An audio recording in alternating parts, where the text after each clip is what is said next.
Dalam beberapa tahun terakhir, ada fenomena yang menarik sedang terjadi pada generasi muda. Menganggur sudah menjadi pilihan bagi mereka. Berdasarkan data terbaru dari Badan Statistik Korea yang dirilis pada Minggu 22 Oktober 2023, terungkap bahwa sekitar 218.000 warga Korea berusia 15-29 tahun tidak bekerja selama 3 tahun hingga Mei 2023. Dari data tersebut, ada sekitar 80.000 anak muda Korea yang memilih menganggur tanpa terlibat dalam kegiatan apapun, baik itu pendidikan atau pelatihan. Alasan mereka memilih untuk menganggur adalah karena tekanan dan upah yang mereka terima di tempat mereka bekerja tidak seimbang.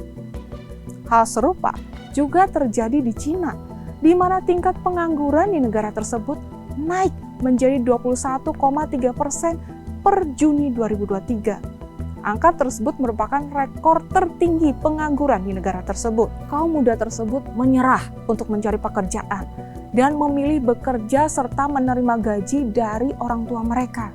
Sedangkan tingkat pengangguran di Indonesia saat ini berada di sekitar 5,45%.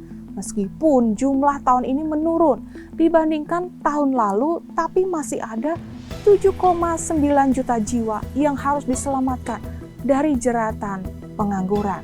Data Badan Pusat Statistik tahun 2022 mengungkapkan bahwa tingkat pengangguran tertinggi di Indonesia berada pada kelompok usia 15-19 tahun sebesar 29,8% dan 20 hingga 24 tahun sebesar 17,02%.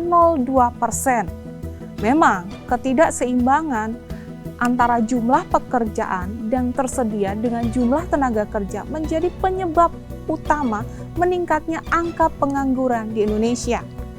Namun, kondisi ini tetaplah mengkhawatirkan.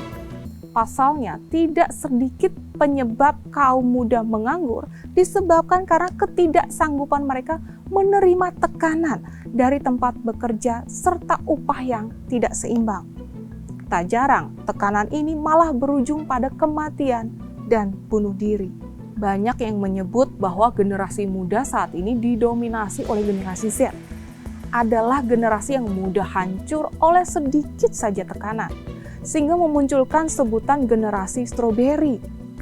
Istilah ini mengacu pada sifat buah stroberi yang manja dan rapuh. Namun benarkah generasi Z adalah generasi stroberi? Menurut Profesor Renard Casali dalam bukunya Strawberry Generation, orang-orang generasi stroberi penuh dengan gagasan dan kreativitas, namun juga mudah menyerah dan sakit hati.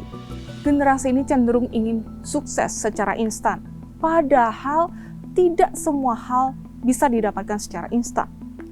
Dan jika mereka mengalami kesulitan, mereka cenderung mudah menyerah dan lari dari kesulitan. Bagaimana kita generasi yang lebih senior dapat memaksimalkan kelebihan mereka dan di saat yang bersamaan mengeliminasi kelemahan-kelemahan yang mereka miliki.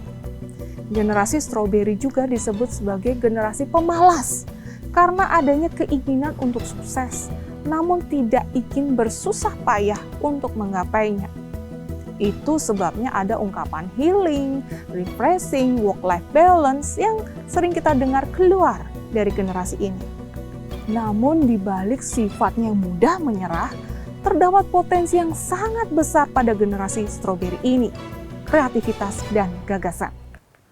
Pola didik orang tua sangat berperan dalam membentuk generasi muda ini. Apakah mereka menjadi pribadi yang tahan uji dan tidak mudah menyerah atau sebaliknya?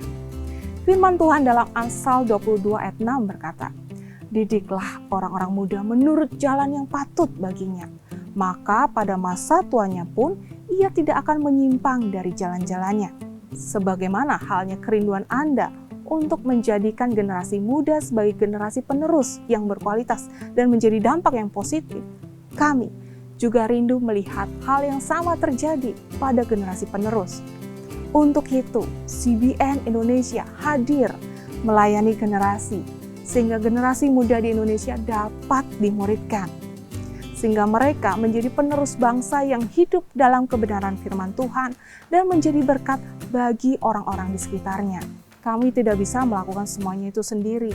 Kami memerlukan kerjasama dengan Anda untuk menghadirkan pelayanan bagi generasi di Indonesia.